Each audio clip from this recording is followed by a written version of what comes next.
Welcome to the Bold Voice. इस वक्त हम बैतुल हिलाल किश्तवाड़ में हैं, जहाँ पे एक स्कूल अल हिलाल इंटरनेशनल स्कूल चलता है और जो कि एक यतीम फाउंडेशन एनजीओ है, उसके थ्रू रन होता है। इस वक्त हम उस स्कूल में खड़े हैं और यहाँ पर 16 बच्चे कोविड पॉजिटिव आए हैं। जिस तरह किश्तवाड़ डिस्ट्रिक्ट में कोरोना वायरस अब दिन ब दिन कम होता जा रहा था, लेकिन अचानक से एक स्कूल में माइनर बच्चे जो हैं उनका अचानक से 14 से 16 बच्चे जो at a time Covid positive आए हैं। ये एक चिंता का विषय डिस्ट्रिक्ट किश्तवाड़ में है।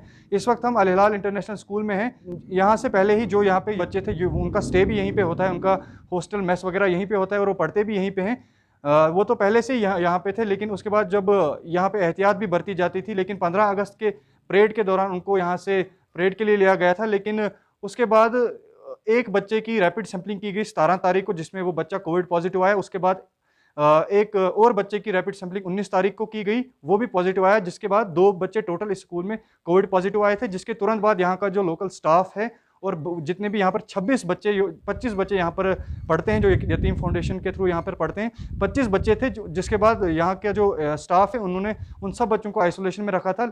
लेकिन उसके बाद 21 अगस्त को यहाँ पर RT-PCR सैंपलिंग ली गई सब बच्चों की, और जो जितने भी यहाँ पे स्टाफ हैं बच्चे 25 बच्चों का RT-PCR सैंपल लिया गया। और उसके साथ में ही 8 स्टाफ है यहाँ पे जिनकी RT-PCR सैंपलिंग की गई। 21 तारीख को उनकी सैंपलिंग ली गई और 26 तारीख को यानी कि आज सुबह उनकी रिपोर्ट आती है, और जिसमें यह बताया जाता है कि 26 बच्चों में 14 बच्चे कोविड पॉजिटिव हैं, जबकि 2 बच्चे पहले ही रैपिड में पॉजिटिव आए थे। और जो कि बाकी 8 स्टाफ था वो भी नेगेटिव हैं, और बाकी जो 8-9 बच्चे बचते हैं वो भी नेगेटिव है। लेकिन 14 बच्चे RT-PCR सैंपलिंग में कोविड पॉजिटिव आए। लेकिन अब बात देखनी ये है कि 21 तारीख को सैंपलिंग लेने के बाद 5 दिन बाद ये रिपोर्ट आती है, जबकि एक रिपोर्ट 1-2 दिन में आनी चाहिए थी, लेकिन 5 दिन बाद ये रिपोर्ट आती है।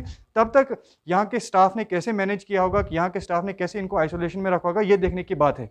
लेकिन 5 दिन बाद RT-PCR रिपोर्ट यहाँ पर आना ये एक चिंता का विषय है, क्योंकि अगर ऐसी ही RT-PCR सैंपलिंग में लेट होता जाएगा तो ये वायरस काफ़ी तेज़ी से फैलना फिर से शुरू हो जाएगा। अभी हमारे पास यहाँ पर कुछ लोकल स्टाफ हैं, इनसे बात करेंगे कि इनकी सैंपलिंग कब ली गई थी बच्चों की और कैसे ये बच्चे पॉजिटिव आए। आपका नाम? मेरा नाम मोहम्मद आफाक है।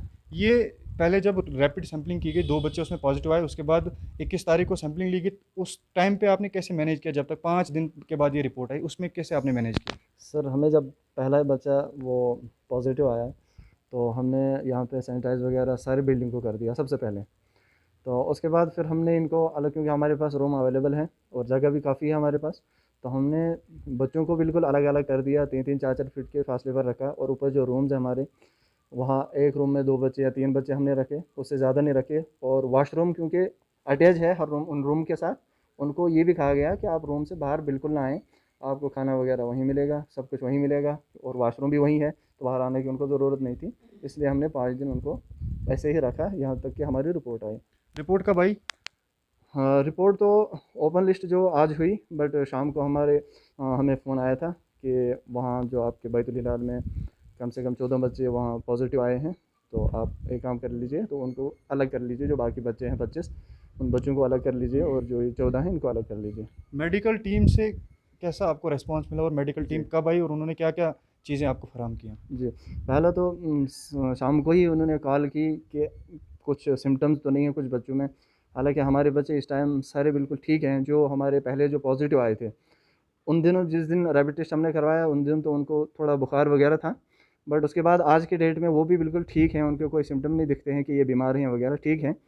और बाकी बच्चे भी ठीक हैं। के द्वारा एक ऑर्डर भी जारी किया गया कि ये जो खुदरी से लेकर कार्तिक स्वामी मंदिर तक माइक्रो कंटेनमेंट जोन है, ये सिर्फ हमने भी देखा कि यहाँ पर लोग चल रहे हैं, लोगों की भीड़ भाड़ है, ऊपर चश्मे पे भी भीड़ भाड़ है और नीचे दुकानें भी खुली हैं। तो ये सिर्फ कागज़ों में है क्या? क्या आपने क्या मतलब सुबह से आपने क्या देखा यहाँ पे?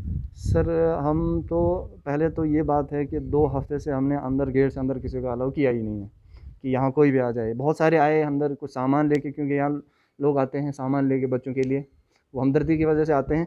पर 2 हफ्ते से यहाँ हमने किसी को अलाउ नहीं किया, क्योंकि कंडीशन थोड़ी सी ठीक नहीं थी। तो इसलिए हमने कहा जो भी आपको बोलना है आप बाहर से ही बोलिए, हम अंदर आने आपको इजाज़त नहीं देते। तो इसलिए अब क्या हो सकता है कि बाहर या तो इनको कोई सिक्योरिटी का इंतज़ाम करना है, ताकि अगर कंटेनमेंट जोन हुआ है तो, क्योंकि ये जो हमारे पॉजिटिव केसेस हैं ये तो हमें 15 के बाद, क्योंकि 15 हम गाड़ी में यहीं भर लिया था इनको, गाड़ी में, और हेलीपैड पे उतारा था, वहाँ से गाड़ी में बिठाया और यहाँ उतारा, क्योंकि बाहर इनका आना जाना बिल्कुल नहीं होता है। यहाँ 24 घंटे गेट बंद होता है। अगर बाहर जाएंगे तो इनको गाड़ी में ही ले जाएंगे, ऐसे ये बाहर नहीं जाते हैं बच्चे। चलिए, शुक्रिया।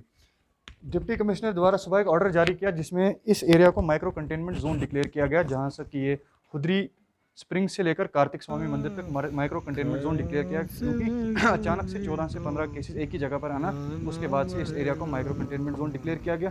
लेकिन हमने भी अभी तक देखा कि यहाँ पर लोग चल रहे हैं, कोई सिक्योरिटी का इंतज़ाम नहीं है, कोई यहाँ पर ताराबंदी नहीं की गई है, लोग अभी भी चल रहे हैं, जबकि इस एरिया को एडमिनिस्ट्रेशन के द्वारा माइक्रो कंटेनमेंट जोन सिर्फ कागजों में दिखाया गया है, लेकिन ग्राउंड पर इस एरिया को सील नहीं किया गया है। हमारे फेसबुक पेज को लाइक करें, और अगर आपने हमारे यूट्यूब चैनल को अभी तक सब्सक्राइब नहीं किया है तो जल्दी से सब्सक्राइब कर दीजिए, बेल आइकन ज़रूर प्रेस करें ताकि आपको हमारे वीडियो की नोटिफिकेशन